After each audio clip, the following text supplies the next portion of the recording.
আসসালামু আলাইকুম। হ্যালো বন্ধুরা, কেমন আছেন সবাই? আশা করি সবাই ভালো আছেন, আমিও ভালো আছি। আজ আপনাদের জন্য নিয়ে এসে নতুন এক রেসিপি। এখানে আমি সুজি নিয়েছি, চিনি নিয়েছি।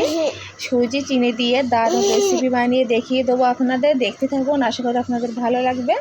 এখানে রান্নার জন্য চুলোয় চলে এসে 2 চামচের মতন ঘি দিয়েছি বন্ধুরা। ঘিটা গরম হয়ে গেলে সুজিগুলো দিয়ে দেবো, দিয়ে হালকাভাবে নাড়াচাড়া করে ভাজা ভাজা করে নেব সুজিগুলো।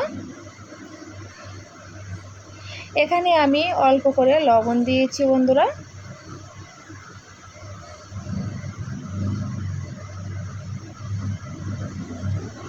ভালোভাবে ভাজা করে নিতে হবে। নেওয়ার পরে আমি অল্প অল্প করে পানি দিয়ে দেবো, একেবারে পানিটা আমি দেব না। পানি দিয়ে সুজিটা রান্না করে নেব ভালোভাবে।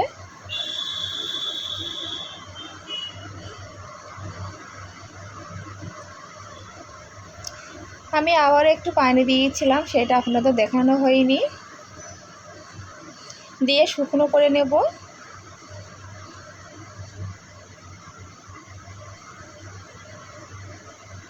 দেখুন বন্ধুরা, শুকনো হয়ে গিয়েছে, সুজিটা আমার রান্না হয়ে গিয়েছে। নামিয়ে নেব। সুজিটা আমি নামিয়ে নিয়েছি। এই কড়াই আমি চিনি শিরা বানিয়ে নেওয়ার জন্য চিনি দিয়েছি এক বাটি, প্রায় এক বাটি, দিয়ে হাফ বাটি মতন পানি দিয়েছি, দিয়ে শিরাটা বানিয়ে নেব বন্ধুরা।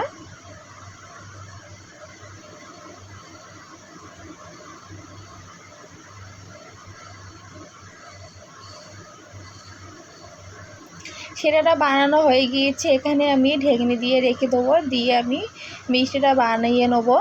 সুজিটা ঠান্ডা হয়ে গিয়েছে। এর মধ্যে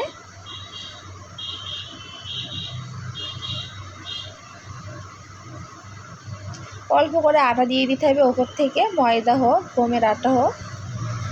এখানে আমি ময়দা দিয়েছি বন্ধুরা, দিয়ে খামিরটা ভালোভাবে মাখিয়ে নেব।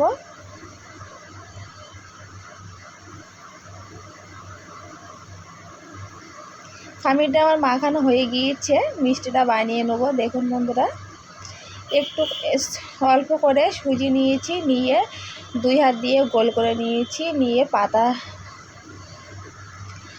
সাইজ বানিয়ে নেব ঠিক লম্বাভাবে। নিয়ে একটা ছুরি নিয়েছি বন্ধুরা, ছুরিটা দিয়ে আমি ডিজাইনটা বানিয়ে নেব। আমার হাতের কাছে ছুরিটাই ছিল, ওই জন্য ছুরি দিয়ে বানিয়ে নিচ্ছি।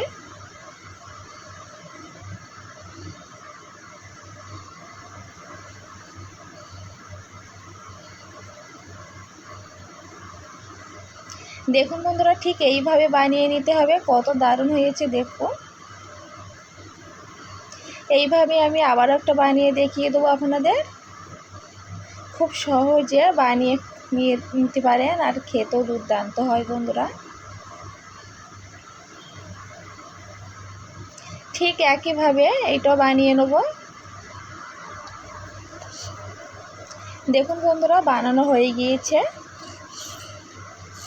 এইভাবে আমি সবগুলো বানিয়ে নিয়েছি। দেখুন বন্ধুরা, দেখিয়ে দিচ্ছি কতটা দারুণ হয়েছে।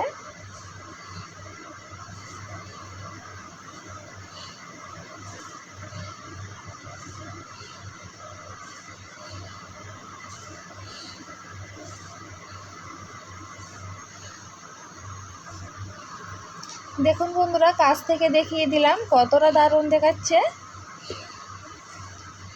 এখানে আমি তেল নিয়েছি।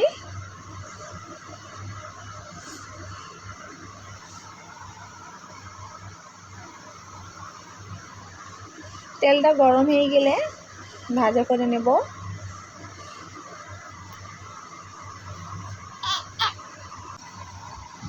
ঠিক এই পিঠ ও পিঠ করে লালচেভাবে ভাজা করে নেব। দেখুন বন্ধুরা, এক পিঠ প্রায় ভাজা হয়ে গিয়েছে। আমি আবার এই পিঠটা ভাজা করে নেব, একটু উল্টে নিচ্ছি।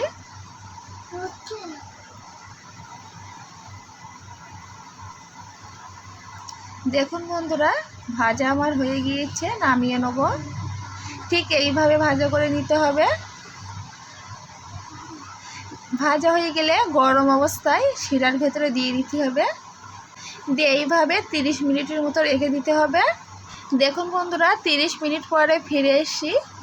শিরাগুলো কতটা টেনে নিয়েছে দেখুন, আর কতটা নরম হয়েছে, ফুলে গিয়েছে। দারুণ খেতে হয়েছিল, নরম তুলতুলে হয়েছিল। এই মিষ্টিটা একবার হলেও বাড়িতে বানিয়ে খাবেন, দুর্দান্ত খেতে হবে।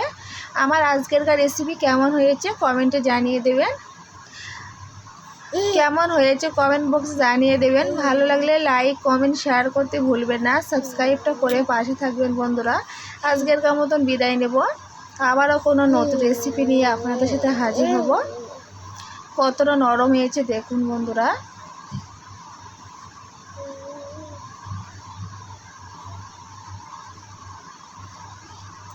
দারুণ হয়েছিল।